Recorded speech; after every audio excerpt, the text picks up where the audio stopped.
Michael Jordan যখন class 6 এ ছিল তখন তাকে বাস্কেটবল টিম থেকে বের করে দেওয়া হয়। তার কোচ বলল, তোমার মতো ছেলে কোনোদিন বাস্কেটবল প্লেয়ার হতে পারে না। ক্লাস 6 এ যখন পড়তো, বাসায় যে কান্না কাটি, মা বলছে তোমার কি বাস্কেটবল খেলতে ভালো লাগে? হ্যাঁ। তোমার কি মনে হয় তুমি পারবা? হ্যাঁ। তুমি প্র্যাকটিস চালিয়ে যাও। মাইকেল জর্ডান পরবর্তীতে ওয়ার্ল্ডের নাম্বার 1 বাস্কেটবল প্লেয়ার ছিল। মাইকেল জর্ডান আমেরিকান চিকাগো বুল, যেমন আবাহনী মোহামেডানরা আমেরিকান যে লিগ টিম, সেই লিগ টিমের নাম ছিল চিকাগো বুল। সেই চিকাগো বুল থেকে খেলতো। মাইকেল জর্ডান এখন রিটায়ারমেন্ট করেছে। তৎকালীন সময়ে ক্রীড়াবিদদের মধ্যে সবচেয়ে বেশি টাকা পৃথিবীতে, সবচেয়ে বেশি টাকা পয়সা কে ইনকাম করে ক্রীড়াবিদদের মধ্যে তৎকালীন সময় ছিল মাইকেল জর্ডান। এখন কে? এখন কে?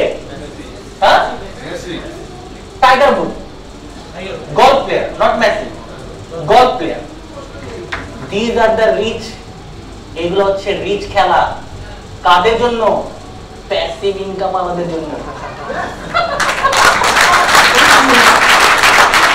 গলফ কি রিচ খেলা না? তো গলফ কারা খেলে ব্রাদাররা? যাদের passive income coming and coming.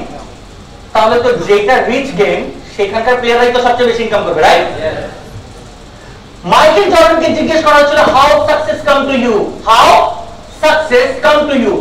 Believe me, আমি যেদিন তার এই ইন্টারভিউটা পড়েছিলাম, I couldn't sleep something like 1 week. আমি এক সপ্তাহ ঘুমাতে পারিনি, আমার পছন্দগুলো দাঁড়িয়ে গিয়েছিল। মাইকেল জর্ডানকে জিজ্ঞেস করা হয়েছিল, how success come to you. Michael Jordan answer দিয়েছিলেন, I have miss more than 9000 shot in my life. Goal দিতে যে 9000 এরও বেশি শট আমি মিস করেছি। I have been trusted to take a winning shot. Just যে ভাষায় সে বলেছে আমি সেই ভাষায় বলতেছি, I have been trusted to take a winning shot. 26 বার আমার টিম আমার উপরে ভরসা করেছিল একটা পেনাল্টি শট মেরে আমি আমার টিমকে জেতাবো, এবং আমি মিস করেছিলাম। I have failed over and over and over and over again. আমি বারবার ব্যর্থ হয়েছি, and that is why today I am succeed. এবং এটার জন্য আমি আজকে